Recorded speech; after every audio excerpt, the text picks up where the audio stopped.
Assalamualaikum warahmatullahi wabarakatuh. Saya Muhammad Haikal bin Nizam. Hari ini saya akan menceritakan tentang Saidina Ali, iaitu Khalifah Rashidin yang keempat dalam segi pentadbiran dia, ekonomi dia dan ketenteraan dia. Itu saja. Okay. Sekarang saya mahu menceritakan biodata Saidina Ali. Okay, yang pertama, nama penuh beliau ialah Ali bin Abu Talib bin Abdul Muttalib. Kita nampak situ Abdul Muttalib. Okay. Dan ini juga ialah atuk Nabi. Maka Nabi Muhammad SAW dengan Ali adalah sepupu. Bukan itu sahaja, beliau juga anak angkat kepada Nabi dan juga menantu kepada Nabi. Kemudian beliau ni dilahirkan di dalam kota Mekah dan beliau mendapat gelaran karamallahu wajah kerana beliau tidak pernah sujud melainkan Allah. Hanya Allah sahaja yang beliau sujud. Dan selain itu, beliau juga kanak-kanak yang pertama yang memasuki Islam. Dan oleh itu, beliau ni juga antara sahabat-sahabat yang terjamin akan syurga Allah SWT. Kemudian, beliau akhirnya dibunuh oleh Abdul Rahman Mu'jam ketika beliau mahu solat subuh, iaitu pada 21 Ramadan ataupun kisah terdapat 17 Ramadan 41 Hijrah. Itu saja. Mana pula budak ni hilang? Sini kamera aku. Okey, sekarang kita lihat ciri-ciri kepimpinan Saidina Ali. Yang pertama, beliau seorang yang tegas. Contoh peristiwanya, beliau memecat gubernur-gubernur yang telah dilantik oleh Khalifah Osman. Contohnya seperti Muawiyah.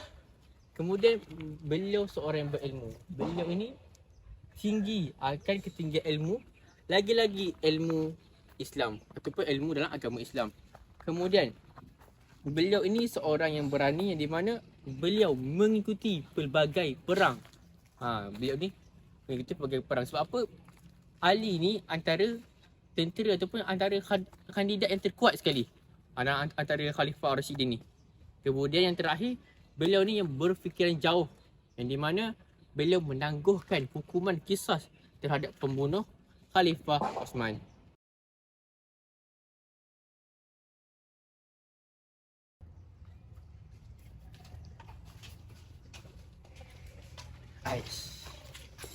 Sini. Okay. Sekarang kita akan lihat pemerintahan Saidina Ali dari segi pentadbiran. Saidina Ali ni lebih memfokuskan pentadbiran dari segi keadilan, yang di mana contohnya seperti meneruskan Majlis Syura. Majlis Syura ni ialah pelantikan pegawai dipilih ataupun ditentukan oleh ahli syura, dan dia menjadi tempat rujukan utama dalam setiap pelantikan. Kemudian Saidina Ali sifatnya yang adil, yang di mana dia menerima setiap keputusan penting setelah menerima pelbagai pandangan daripada pemimpin-pemimpin dan masyarakat umum. Maksudnya dia tidak memilih saja satu pihak, tapi dia memilih kepada masyarakat juga untuk memberikan pandangan. Kemudian Saidina Ali juga dia menggantikan semua gubernur-gubernur ketika Khalifah Osman, termasuklah Muawiyah. Sebab apa?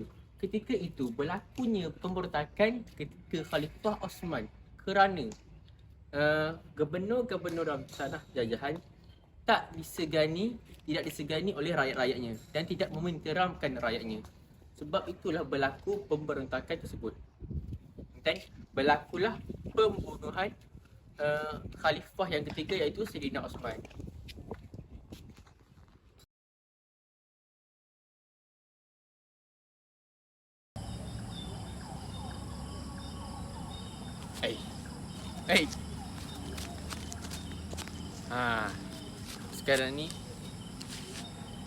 Sekarang ni kita lihat Saidina Ali pemerintahan ni dari segi sektor ekonomi. Yang pertama, Saidina Ali ni dia masih meneruskan pembayaran cukai jizyah. Pembayaran cukai jizyah ni berasal pada perkataan jaza untuk orang kafir. Kemudian cukai jizyah ni untuk cukai untuk orang kafir yang menetap dalam negara Islam. Kemudian cukai ini tak akan gugur kepada mereka sehingga mereka masuk Islam. Dan juga cukai ini tak akan gugur walaupun mereka yang ikuti perang. Walaupun mereka yang ikut perang, dia tak akan hilang cukai itu. Sebab apa? Dia mesti kena masuk Islam baru dah hilang dia punya cukai. Dan cukai jizyah ni bukannya bayaran untuk melindungi mereka ni. Okey, kemudian Sayyidina Ali ni juga selalu pergi ataupun menelaah ataupun selalu memerhati muamalah di pasar raya. Maksudnya dia akan pergi untuk melihat muamalah ataupun muamalah ni dari segi bahasa Melayu kita iaitu jual beli. Muamalah dekat dalam pasar raya. Dia akan tengok, selalu akan tengok. Kemudian dari segi ekonomi ke Sayyidina Ali ni, iaitu pertama pertanian dan perdagangan antara sumbang yang terbesar dalam ekonomi Sayyidina Ali. Di mana pertanian ni adalah tulang punggung ekonomi ketika itu, kerana ramai yang mengikuti aktiviti pertanian ini. Dan kemudian dari segi perdagangan, perdagangan ni ketika itu berkembang dengan pesat. Di mana ada dua tempat yang berkembang, di antaranya di Kufah dan Basrah di Iraq. Jadi ekonomi ketika itu dipengaruhi politik dan sosial dalam kestabilan dan pertumbuhan ekonomi ketika itu. Itu saja.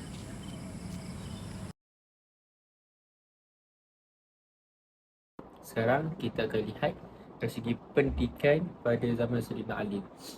Pendidikan ni, setiap khalifah dia akan mementingkan pendidikan. Sebab pendidikan ni antara tunggak kejayaan. Kejayaan satu pemerintahan tu antaranya pendidikan. Dan umat Islam pun mewajibkan kita untuk menuntut ilmu.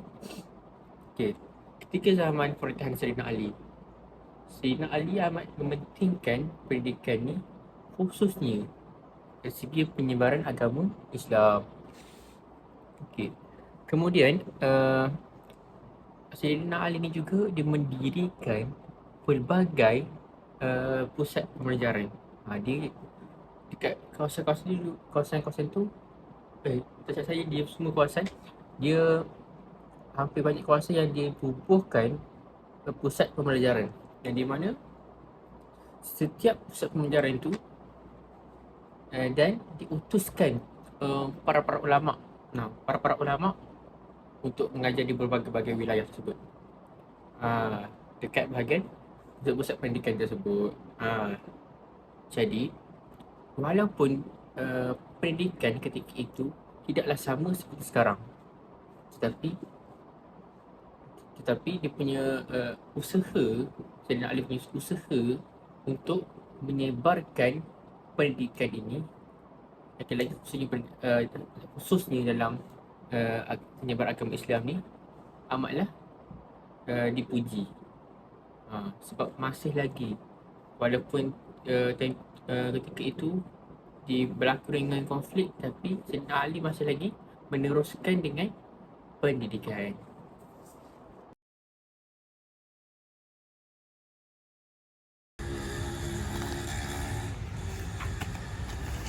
Okey, sekarang kita lihat Sayyidina Ali dari segi ketenteraan. Sayyidina Ali tidak pernah lupa tentang pertahanan negaranya serta menjaga keamanan rakyatnya. Buktinya, beliau menubuhkan markas tentera di Parsi sempadan Syria. Kemudian beliau juga mengetuai misi dakwah di Hamadan, Iraq. Kemudian beliau juga menubuhkan angkatan polis yang diberikan nama Asyurtah, dan kemudian menubuhkan tentera berjalan kaki, badan perisik dan angkatan tentera yang tidak dilakukan oleh khalifah sebelum ini. Jadi beliau menubuhkan angkatan tentera tersebut. Dan selain itu, beliau juga melengkapkan angkatan tentera berkuda Islam. Beliau melengkapkan lagi angkatan tentera berkuda tersebut. Kemudian beliau terpaksa mengambil jalan peperangan untuk mengatasi masalah pemberontakan dan masalah Muawiyah.